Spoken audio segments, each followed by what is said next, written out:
Hello दोस्तों, स्वागत है आपका मेरे चैनल फार्मा फीवर में। इस वीडियो में आज हम बात करेंगे हेल्थ की कुछ साधारण जानकारी जो सभी को पता होनी चाहिए, जैसे blood pressure, pulse rate, blood sugar, oxygen level, thyroid. तो चलिए शुरू करते हैं। सबसे पहले बात करते हैं ब्लड प्रेशर की। दोस्तों, हमारा हृदय लगातार धड़कता रहता है और ब्लड को एक खास दबाव से पूरे शरीर में भेजता है। इसी दबाव को रक्तचाप या ब्लड प्रेशर कहते हैं। हमारा हृदय जब पंप करता है तो हमारी रक्त वाहिनी या ब्लड वेसल की दीवारों पर दबाव पड़ता है। इसी दबाव से ब्लड प्रेशर नापा जाता है। ब्लड प्रेशर दो टाइप का होता है, सिस्टोलिक और डायस्टोलिक। सिस्टोलिक यानी ऊपर का ब्लड प्रेशर और डिस्टोलिक यानी नीचे का ब्लड प्रेशर।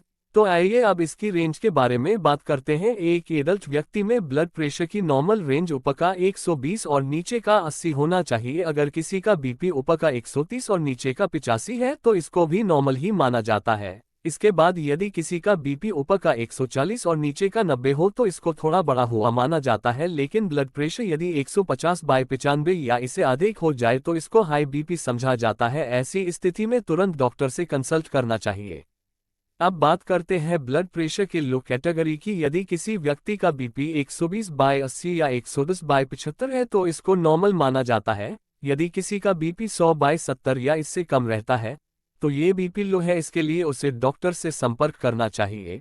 दोस्तों, अब बात करते हैं पल्स रेट की। दोस्तों, हमारा हृदय 1 मिनट में जितनी बार धड़कता है उसी को पल्स रेट कहते हैं। 60 से लेकर 80 पल्स प्रति मिनट को नॉर्मल समझा जाता है और 90 से 120 पल्स रेट को बढ़ा हुआ पल्स रेट माना जाता है। अब बात करते हैं डायबिटीज की, जिसे हिंदी में मधुमेह भी कहते हैं। इसमें व्यक्ति के ब्लड में शुगर की मात्रा बहुत ज्यादा बढ़ जाती है, जिसे सभी जानते ही है। लेकिन क्या आपको पता है ब्लड में शुगर क्यों बढ़ता है और क्या है इसका कारण? तो चलिए मैं आपको बताता हूँ। हमारे शरीर में पैंक्रिया नाम का अंग है जो कि इंसुलिन का सेक्रेशन करता है। जब शरीर के पैंक्रियाज में इंसुलिन कम पहुंचता है तो खून में ग्लूकोज की मात्रा बढ़ जाती है। इस स्थिति को डायबिटीज कहा जाता है। इंसुलिन एक हार्मोन है जो हमारे शरीर में पाचक ग्रंथि से बनता है। इसका काम भोजन को एनर्जी में बदलने का होता है। इंसुलिन से ही हमारे शरीर में शुगर की मात्रा कंट्रोल होती है। अगर किसी को डायबिटीज हो जाता है तो शरीर को भोजन से एनर्जी बनाने में मुश्किल होती है। ऐसी स्थिति में शरीर में ग्लूकोज का स्तर बढ़ जाता है, जिसे डायबिटीज कहते हैं। अब बात करते हैं हाई शुगर और लो शुगर की। यदि किसी व्यक्ति में ब्लड शुगर लेवल फास्टिंग यानी खाली पेट 80 से 100 के बीच में होता है तो यह नॉर्मल है, और यदि 100 से 125 के बीच में आता है तो इसे प्री डायबिटिक कहेंगे। यानी पेशेंट डायबिटिक नहीं है लेकिन डायबिटीज होने के चांस है, और ऐसे में व्यक्ति को अपनी डाइट पर ध्यान देना चाहिए।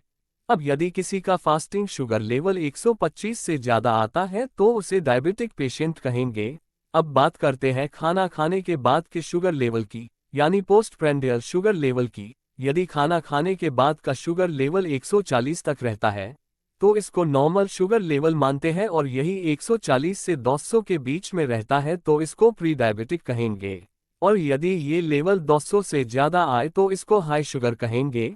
अब लो शुगर की बात करें तो अगर शुगर की मात्रा 70 मिलीग्राम से कम हो तो इसको लो शुगर यानी हाइपोग्लाइसीमिया कहेंगे। दोस्तों, अब बात करते हैं ऑक्सीजन लेवल की।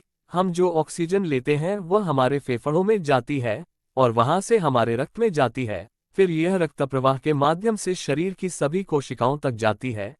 एक स्वस्थ व्यक्ति के शरीर में ऑक्सीजन का लेवल 95% से लेकर 100% तक होता है। यदि किसी व्यक्ति का ऑक्सीजन लेवल 90% या उससे भी कम है तो इसको लो ऑक्सीजन लेवल कहते हैं। यदि लो ऑक्सीजन हो तो तुरंत डॉक्टर से मिलना चाहिए।